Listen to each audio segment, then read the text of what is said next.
আসসালামু আলাইকুম সবাইকে। আজকে হচ্ছে আমাদের ছাত্র নাগরিকের অংশগ্রহণে যে অভ্যুত্থানটি হয়েছিল, সেই অভ্যুত্থানের আজকে 1 মাস। আজকে 5ই সেপ্টেম্বর।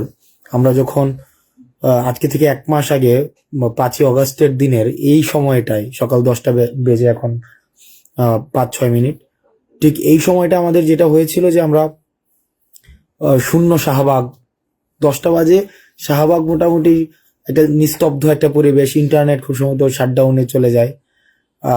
আর্মির সাথে নেগোসিয়েশন হচ্ছে, তারপরে হচ্ছে মোটামুটি এক ধরনের নিস্তব্ধতা বিরাজ করছিল তখন, টান টান উত্তেজনা, কোথায় কি হয়।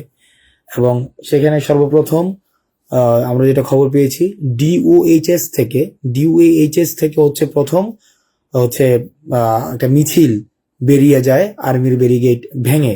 পরবর্তীতে হচ্ছে উত্তরা থেকে যে মিছিলটা, সেটা হচ্ছে ভেঙে যায়।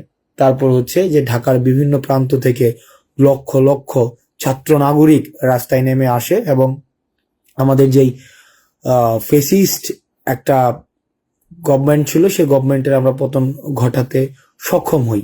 এবং এই 5ই অগাস্টের জন্য যে জীবনের বিনিময় মূল্য দিতে হয়েছে আমাদেরকে, আমার প্রচুর পরিমাণ জীবনের বিনিময় মূল্য দিতে হয়েছে 5ই অগাস্টের জন্য। আপনি দেখেন, এটা গোজবাম হয়ে আমাদের যে এই 5ই অগাস্টের বিষয়টা, মানে আজকে 1 মাস চলে গিয়েছে। আমাদের অনেক চ্যালেঞ্জ ছিল 1 মাসের মধ্যে। এই 1 মাসে আমরা দেখেন মোটামুটি 5ই অগাস্ট থেকে আজকে 5 সেপ্টেম্বর পর্যন্ত একটা দিনও দেখেন, 30 দিনে অন্তত আমাদের 300 বা তারও বেশি আন্দোলন হয়েছে বিভিন্ন ইস্যুতে। গত 30 দিনে প্রত্যেক দিনই কোনো না কোনো ইস্যুতে আন্দোলন হয়েছে, মানুষ আসছে, মানুষ রাস্তায় কথা বলছে।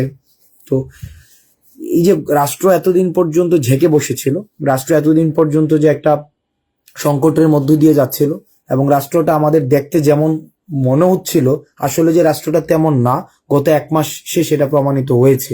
এই যে মানুষ রাস্তায় নেমে আসছে, মানুষ প্রবলেম নিয়ে কথা বলছে, তাদের দাবি নিয়ে কথা বলছে, গত 16 বছর পারতো না।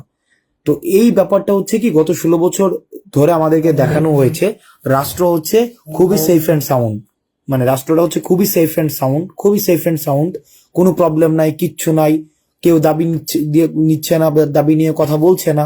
কিন্তু যখন এই সরকার পড়ে যায়, আমরা দেখলাম যে মানুষ রাস্তায় দাবি নিয়ে আসছে, প্রত্যেকটা সেক্টর, মানে প্রত্যেকটা সেক্টর, মানে শুধুমাত্র যে আপনার শুধুমাত্র ছাত্র নাগরিকদের দাবি ব্যাপারটা এমন না, প্রত্যেকটা সেক্টর, আপনার শিক্ষা, স্বাস্থ্য, বিদ্যুৎ, চিকিৎসা, তারপর হচ্ছে বিশ্ববিদ্যালয় শিক্ষকতা, প্রাইমারি স্কুলের শিক্ষকতা, যতগুলো সেক্টর রয়েছে, প্রত্যেকটা সেক্টর থেকে আমরা দেখছি যে রাস্তায় নেমে আসছে দাবি নিয়ে এই 30 দিনের মধ্যে।